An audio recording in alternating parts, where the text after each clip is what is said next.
Welcome to the Say It Different podcast. My name is Tyler, and I'm joined every episode with my great friend, Justin Dailey. Our hope is to have real, authentic, and helpful conversations about the issues that we're all facing and talking about. Our perspective, it's going to say it different. Well, we recently had a hurricane here in Florida. Yes. Milton. Couple. But yes. We've had a couple. Milton was the most recent one. And freaking Milton. Yeah, freaking Milton. But it's interesting whenever a hurricane like that comes, because there's just an interesting level of what I'll call panic. For sure. That it rises up, specifically at gas stations and grocery stores. Oh, and like days in advance. Days in advance. People will go get gas like they're not going to drive the rest of the week. Like it literally is the craziest thing. My wife was at a gas station. The storm hit on a Wednesday. She was at the gas station on a Saturday. And there was a guy in a minivan that she said cuts in front of her in line, because there's already a line on a Saturday, and had like 15 5-gallon jugs in the back of his minivan that he was filling in addition to his car. What are you going to do with all that gas? That's a lot of gas. Yeah. Well, the other thing that's always interesting is I just don't understand why it's always the toilet paper that you gravitate to in the grocery store either. I get the water. I don't really get the water either, because there's a lot of ways. The fact that we just all go buy bottled water is the most 2024 American thing. Like, water still is good for a couple of days, even post power being out. You have bathtubs, it's just funny that we hoard everything. And the toilet paper is really weird. Like, how many times are you going to poop in a week without power? Well, yeah, if you really want to get down to is it a survival necessity? I don't understand.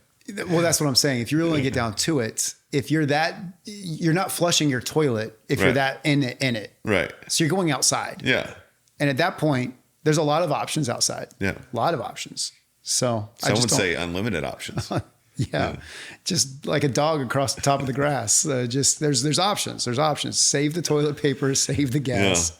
Yeah. And also everybody goes and buys like bread and milk, and milk's, if you don't have power, the milk's going to be gone in a day. It just, not a whole lot of sanity happening. No, there's not. It kind of makes everything make sense. Yeah. Yeah. Well, our specific area didn't get hit near as bad as it could have, which was certainly, we're grateful for that. But there were some relief projects that our church was involved with the day after the storm. Yep. And just such a cool reminder of what us being in church was just all about. Serving people with zero expectation, just showing up, and just was such a cool piece in the craziness that I really liked. But I also feel like a storm like that just kind of reveals a level of preparedness or lack thereof. Mm-hmm. And it just exposes how people define their world. Yeah. Right. I've heard the quote, the smaller you define your world, the bigger your problems are. Okay. That's good. And I feel a little bit like that. Like when you're hoarding toilet paper and you're hoarding gas, this is the worst thing to ever happen to you. And it's like, well, we've had a couple Category 1 storms since I've lived in Orlando. Well, we have them every year. Yeah. It's not going to be the worst thing to ever happen to you, unless you're tragically, loss of life in North Carolina and down on more of the East Coast. So speaking of preparedness, you're charging your computer right now. Were you not prepared for the podcast? I'm having some battery issues. Okay. Good. As long as you have a reason. I just thought it was funny. We were talking about preparedness and you're charging your computer. So because I'm trying to be prepared. Okay. I don't want it to die in the middle of the episode. Then we're, you don't miss many details. That's what I like about you. That's good. That's good. Well, let's talk just generally speaking, because you and I were stepping into this storm just like everybody else, but there was a level of sanity that I'm sure you're fighting to keep as you're preparing. So I don't want to just kind of toss this art of preparedness completely out the window. Yeah. So talk a little bit about how you're navigating, balancing sanity with preparedness. Well, I think this was Gabby's first major hurricane to come through. So I don't know if in our viewing audience in Seminole County, or our church audience, we got an evacuation notice that was not fully correct at 7 a.m. The morning before the storm came. So I wake up to Gabby in the bathroom, like brushing her teeth, getting ready to pack. She goes, we have to evacuate. I was like, no. That's for like low-lying areas and flood zones and mobile homes. She goes, no, it says Seminole County. I go, I know, but it has to be a mistake. You don't evacuate from Central Florida. So it was kind of funny to see her first hurricane. She's like, we got to get out of here. And I was like, well, where are we going to go? Like, we're good. And so, yeah, I do think you need to be prepared, but you don't need to obsess or be stressed or worried. You can't control it. Right. I think a lot of times we're trying to control something with our preparedness, and you can't. Like, a hurricane's coming and nobody knows where it's going to hit or how bad it's going to be. You know, you saw people down on the south East Coast, they weren't even in the forecast. And actually the most deaths in Florida came from people that were hundreds of miles away from the center through tornadic, I think is the appropriate term. Activity. And so we can be prepared, but we can't control like the results of things. And I think when we get obsessed with, well, I'm going to be like, you go to a Publix or a gas station and it's like, it's doomsday prepping. And it's like, we're only going to be out without power for like maybe like 3 to 7 days. Yeah.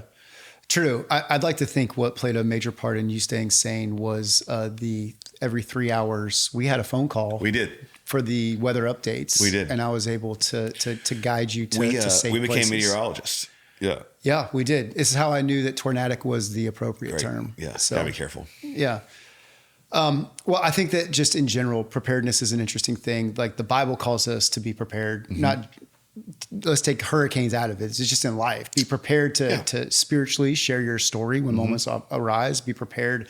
I would say there's an argument to be made like financially, because you just never know what's going to happen. For sure. Have a plan with your family. And so I just want to kind of maybe talk a little bit about how we stay out of panic mode. All right. So let me just kind of throw a couple things at you and you kind of speak to it. I think spiritually speaking, here's how I would say we stay prepared. Okay. All right. The first would be pray. Yep. Right. Eternal perspective. Yep. Let's go back again. We can use the hurricane as just a great practical example. Yep. Keeping an eternal perspective keeps me somewhat calm in the middle of the crazy. Yep. Right. For sure. No, I mean, we need to be prepared with that eternal perspective, and that prepared that our life is in such a way that if Jesus comes back, or if it is our time, that we're prepared to meet him. So I think that comes through prayer, that comes through our walk with God. Again, you said earlier, if we have a bigger world, then these things aren't as big a deal to us. And I think there's no bigger perspective than an eternal one. So I definitely think, prayer should be our first response, because it will allow us to then prepare. And as Christians, we should prepare spiritually before we prepare any other way. Yeah. And so it's a great point. So then I'd say pray, and then I'd say plan. So you're going to appreciate this, because as a pastor, it's all peace. It's all great, peace. Great. Yeah, all peace. Then, prepare, you got to have all peace. You have to have the P's of preparedness. The P's of preparedness. Yeah. Wow. Careful. Yeah. Careful. Pray, and then the next one would be, I'll say plan. Yep. I do think, and maybe I'm speaking more to men than I am to women. I don't obviously think always like a woman, but I think that men But sometimes you do? Sometimes I can. Okay. Sometimes that's probably good. You got to get Kelly's, you got to. Yeah. Okay. Yeah. It's 2024. Yeah. I can think however I want. And so. We don't actually believe that, audience. Go ahead. So I think that men specifically can play out the worst case scenarios. Yeah. And do it all the time. And whenever I've kind of like for sure. tried to do that with like Kelly, it freaks her out, right? Yeah. But we got to talk through this. Yeah. So I think it's fair to work in your head through, what would I do if this happens? What would I do if this happens? So like I'm looking at, again, going back to Hurricane Milton, there's a lot of tornadoes projected with this storm. So I'm going to walk through a plan if that happens. And I'm not expecting it to happen. If it does happen, kids, here's where we go. Here's what we do. Here's how we respond. Yeah, your attitude when you're doing it. You have to be prepared, and you have to plan. So like we live in a sturdy home that in Florida has all the codes up to date. Yep. But if tornadoes broke out, we have a spot in the middle of the house underneath the stairs. Yep. We had mattresses and pillows, and if we needed to go camp out in there, for the night. Now, we never even left our beds here, but if we needed to, so we weren't freaking out. I don't think we should have lived for 2 days underneath the stairs. I feel like that would be a little bit of kind of like the guy at the gas station with 15 different gas containers. But we did have a plan if it got worse. Yeah, that's right. You shouldn't live in worst case scenario, but you should plan it. I mean, financially, you should have an emergency fund. You shouldn't spend all your money. You should have margin in your time so that you can be a good spouse or parent. You should have a plan for these things. But you can't. So you should plan out worst case scenario, but you can't live your life in a worst case scenario mindset. Right. Yeah. Don't completely ignore it, but don't completely embrace it either. Don't obsess over it. That's it. Yeah. Right. So you pray, then you plan, and then. So excited for this next P. Well, you're going to be a little disappointed. Oh. Because then it's prepare. Oh no, you can't. Yeah. Oh man. Well, you can come up with a better one if you got it, but. What I'm saying with that is there's an insanity preparedness that we're kind of poking a little bit of fun of. But to me, it comes from a place of not having the right perspective and not having a plan. So you're just grabbing everything that you can see, stuffing it into your cart and heading out the door. Right. So you got it out of order is all. Yeah. Right. Yeah. Pray, plan, prepare. It's dodge, like dip, you beat me to it. Dodge. You beat me to it. The 5 Ds of dodgeball. Well, these are the 3 Ps of preparedness. The 2 Ps of preparedness, and the 3rd P is preparedness. That's why. Oh no! I got it. I got it. The theme is preparedness, and we have to plan, or have to pray. Foundation. We have to get the plan together, and then we have to actually do the work of preparing. Preparedness would be a noun, and prepare is a verb. A verb. Yeah. Wow. I see what you did there. Yeah. Good job. Thank you. Yeah, good job. Thank you. I still have my charger plugged in, just in case you're wondering. So, well, I think that what I sense is there's a level of crazy because people are running in too many directions. So if we go back to the 3 Ps of preparedness, we don't have time to plan, right? Because we're just running everywhere. We don't have time to pray, right? We're just running everywhere. And all of a sudden the Apple Watch buzzes and I've got the Seminole County update for evacuation. And I'm not poking fun at Gabby. I'm just saying that most people's reaction is so impulsive or so just in the moment that I don't even have time to make a plan because I got to go now because it's telling me to evacuate kind of a thing. I think that's probably the precipice of what we're talking about. Like if you do pray, plan, and prepare, then you're going to live a much more stress-free life. Yeah. Because you've thought about, what if this happens? Oh, well, I'm spiritually, I'm not going to worry. Now I'm going to be freaked out in the moment. I'm going to remind myself of what the Bible says. And then we know we have a plan, and now we're going to execute that plan. And I think it changed our whole attitude. I think if we do that in all different walks of life, I think we'll live with less worry and stress and probably a little bit more peace. Yeah. Well, I think too, a level of planning to me is just this art of, and let's maybe pivot into maybe more of a leadership kind of application step here. And for leadership, we're talking parenting, we're talking marriage, we're talking coaching, just leadership. Yep. I think a part of planning is constantly evaluating. Okay. And so looking at what is happening in my life? What am I doing? What am I currently involved with in as a leadership?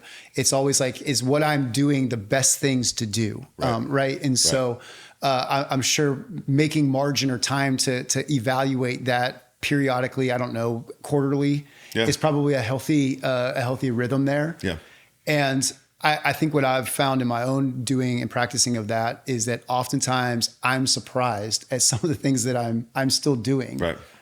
Right. And so as kids are growing up, specifically, I can talk as a dad, there's things I have to pivot from, things I have to adjust and do different to meet my kids where they're at. Organizationally, if you're leading it in an organization, same kind of things. As a thing grows, it's like a child. You got to adapt and adjust.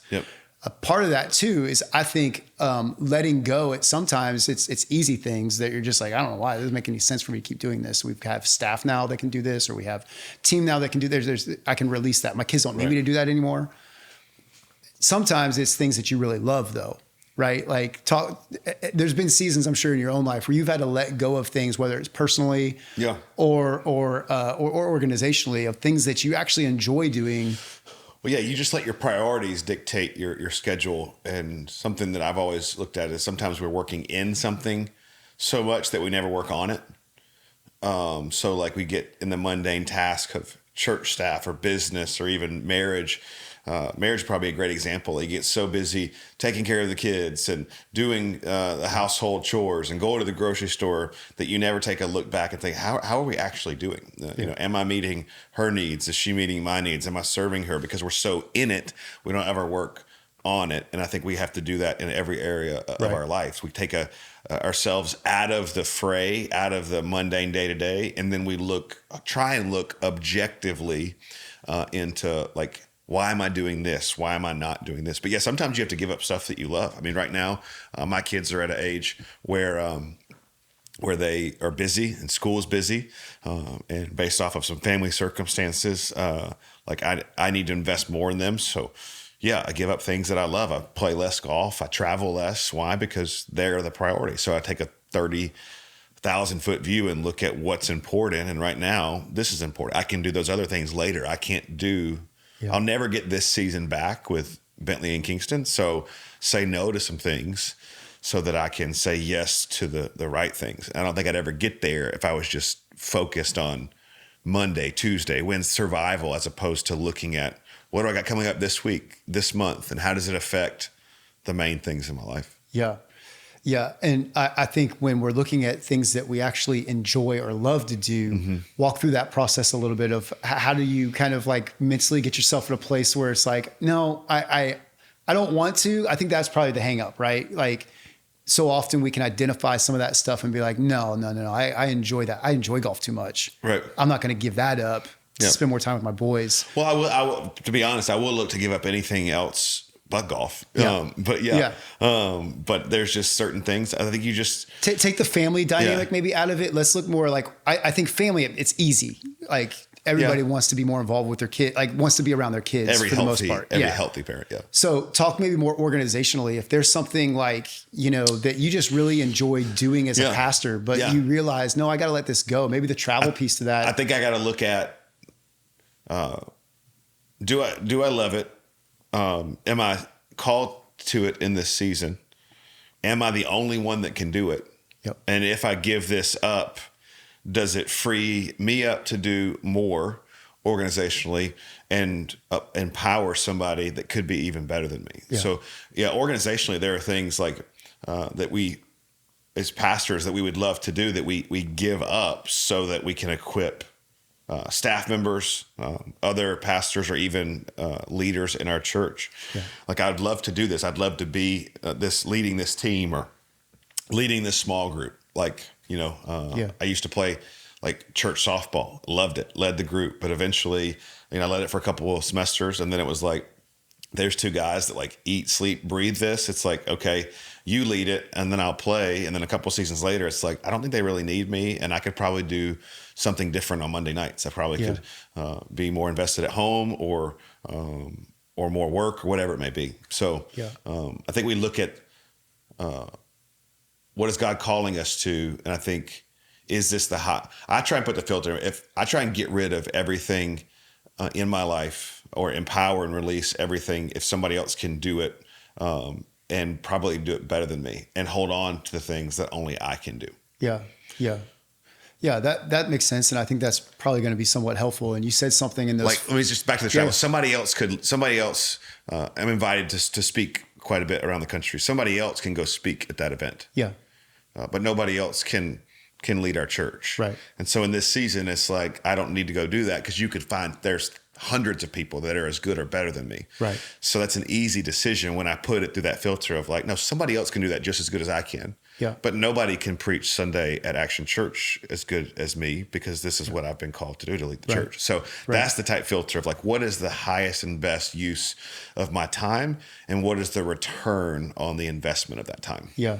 Yeah, that's great. And I think one of the filters you said in this evaluation process is, am I called to do it in this season? And that's kind of what you're alluding to even here is maybe the traveling piece isn't it? And so I want to use that to kind of transition into a little bit of an announcement here for our audience. And so what I'm going to need everybody to do is take a deep breath. Okay, great. Exhale slowly. That's good for the. I just got back from the chiropractor, so that could be. I did that a lot. Yeah, it's good for the mind here. we need to just let everybody know that this is going to be the last episode of the Say It Different podcast for a little bit of time here. Yeah. And so this is going to feel like a breakup. Are you breaking up with me right now? It's going to feel like a breakup, but I assure you it's not you. I can't believe you're telling me this live on air. It's not you, it's me. Or recorded for future release. It's me. And you're not the problem. I am, but I just really feel like we can still be friends through this. And so that never works. But I think it could now. I think this time it could. Yeah. I'm committed to it. Okay, if you're committed to being friends, I am. Good. But this just isn't the right season for us to sit in these beautiful leather chairs and have a decent podcast that's hitting the masses. Yeah, the masses. I may add. The masses. Yeah, we're big in China. That's true. We have 19 downloads in China. The commies love us. And so that's good. I don't think you can say, we may have to cut that. I don't think you can say commies. No? Well, I guess you can. Yeah. No, nobody loves communists. I mean, Jesus does. Yeah. Yeah, but nobody in the free world. I'm learning. That may be why we're not firing ourselves. Maybe we've been fired. We should cut that because I don't want people coming looking for me. Yeah. Justin should not say what he said about the communists. That's not good. So we'll probably leave it in. Episode. All that to say, this is going to be the last episode for a little while. It's not a goodbye forever. I hope there's a day we can pick the podcast back up and knock the dust off the microphones and start recording again. Yeah. But in this season, it's just something we're going to push pause on. Yeah, I think it's why we talked about what we talked about today, because priorities, to be prepared for what God has for you got to have your priorities in order. And this has been a ton of fun. And I guarantee you we'll do something like this in the future. Yeah. But right now with church growth, your role at church, my role at church, your family, my family, business, all that we have going on, it's just not something that's a priority. And so sometimes you have to get rid of some things that you enjoy doing because it gets in the way of things you really love to do. And so I think this is a great practical example to what we talked about today, that it's something that we'll miss doing because we have a lot of fun, but the return on investment in our life won't be missed. It'll actually probably increase because there's things in our life that need more attention than this right now. Yeah. Well, I do need you to know that there is. And let's blame anybody that didn't give us a 5-star review. Let's pull like a typical 2024 like American mindset. It's not our fault. It's the negative. Look in the mirror. It's the negative comments that I just got tired of dealing with. But I will say, I need you to hear. There is a listener that I have heard through the grapevine, listens to us while she works out, and she credits us to her max out goals. So that's going to be a little tough. I don't know how you're going to deal with that without us here. So you can expect a decline maybe in your gains. Yeah. But I'm glad we were part of the journey. I'm glad part of the journey too. I think that could be the fact that that's the story that we need to tell could be the reason why we're taking a break. All the life change.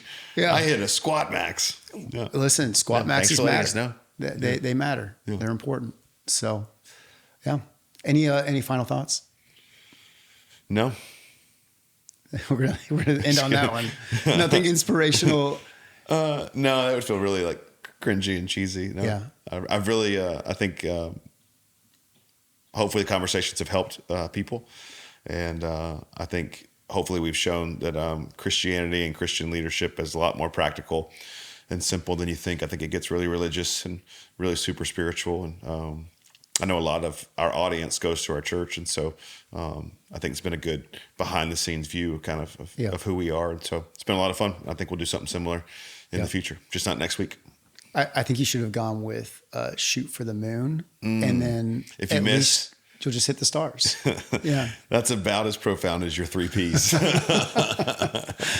I hope what we've modeled here is just how to Christian friends in 2024 have conversations. I just hope that it's given people permission, or in some instances, maybe a template. I don't know that we're a model, quote unquote, but it is two guys that are willing to lean into stuff to figure it out together. Yeah. And maybe it's just kind of giving people a picture of what a friendship can look like. And I think the Christian journey is a lot more of grace, patience, and conversational and figuring stuff out than having a bunch of things that this is what it is. It's like, that's not really, it's called a relationship with Jesus because it is a journey, like in any relationship. And so hopefully we modeled that we didn't come here to teach. a whole lot. We came here to talk about a lot and allow God and the Holy Spirit in your own conversations maybe to challenge you and allow for some personal growth. So yeah. Well, let's come back next week, same time, in these fake leather chairs and have a cup of coffee and just talk about the good times as friends. Yeah, as friends. Because of today's conversation, we're just friends. Well, we've always just been friends. Been very heterosexual. On that note. Yeah, on that note. Hey, thanks everybody for the listen over the last couple seasons. We wish you the best. Are we going to pan out with like some inspirational music as they show the final set, and then we'll hug and the audience will come down? It should be like a sunset, and it's just our backs staring at the sunset. Yeah. I'm thinking of something like explosions in the sky. Like Butch Cassidy and the Sundance Kid, like a good Western. Yeah. All right. We should wrap it up. We're done. 5-star reviews only. We'll see you later. Well, hey everyone, thanks so much for listening today. Please subscribe for more content, and you can follow us at Say It Different Podcast.